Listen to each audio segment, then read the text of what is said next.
Bonjour à Monsieur Bettencourt, comment allez-vous? Très bien. Alors Christophe, vous nous venez de Belgique. C'est ça? Vous avez eu une formation? Non, j'ai... Comment vous avez vu la peinture? alors, je suis entièrement autodidacte et j'ai commencé la peinture parce que voilà, dans mes projets, je tournais un petit peu en rond et tout ça, et j'avais envie de, comme je suis quelqu'un d'assez créatif, et j'avais envie de faire quelque chose qui me permette de rester tout simplement créatif, à faire des choses, à réaliser des choses. Et j'ai commencé par de la gouache, la peinture à l'eau, très simplement pour commencer. Et après, ça m'a plu, donc j'ai enchaîné avec la peinture à l'huile. Et là, ça m'a plu, donc j'ai continué. Et du coup, je peins depuis 1995. Et la peinture est arrivée assez tard dans ma vie, du coup. Et voilà, et j'ai continué, et je continue depuis. Parlez-nous juste de ces deux toiles. Alors, ces deux tableaux-là s'inscrivent dans une démarche de vouloir distraire la personne qui regarde mes œuvres.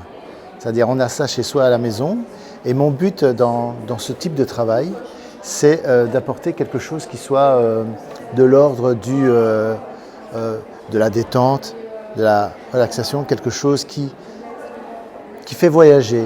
C'est une invitation à l'évasion, c'est une invitation à oublier le quotidien, les embouteillages sur la route.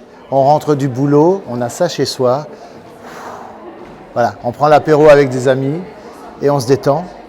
Il n'y a pas nécessairement de vocation de message derrière, c'est plutôt du divertissement.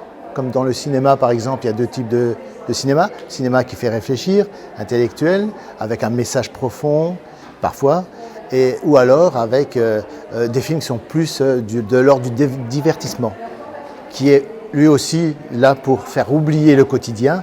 Moi, je fais ça en peinture ici. Voilà. Non, c'est parce que ce qui m'interpellait, c'était la bande blanche.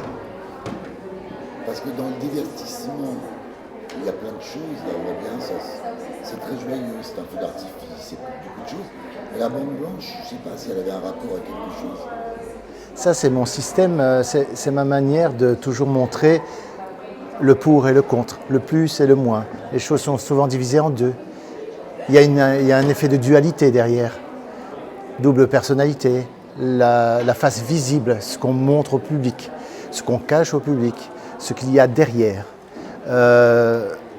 Moi, c'est ce qui m'obsède beaucoup, c'est le côté image que l'on donne de manière publique, mais ce qui se cache derrière la façade parfois. Donc pour moi, l'explication que je donne à cette bande blanche, c'est que il y a ça. Il y a ça derrière. Le conscient, le subconscient, le plus, le moins, le chaud, le froid, le juste, le pas juste, voilà, des choses comme ça. C'est souvent divisé en deux pour cette raison-là, je pense. Merci beaucoup Christophe. Merci. Merci, on en sait beaucoup plus déjà. Merci, ça me fait plaisir d'être là. Merci beaucoup.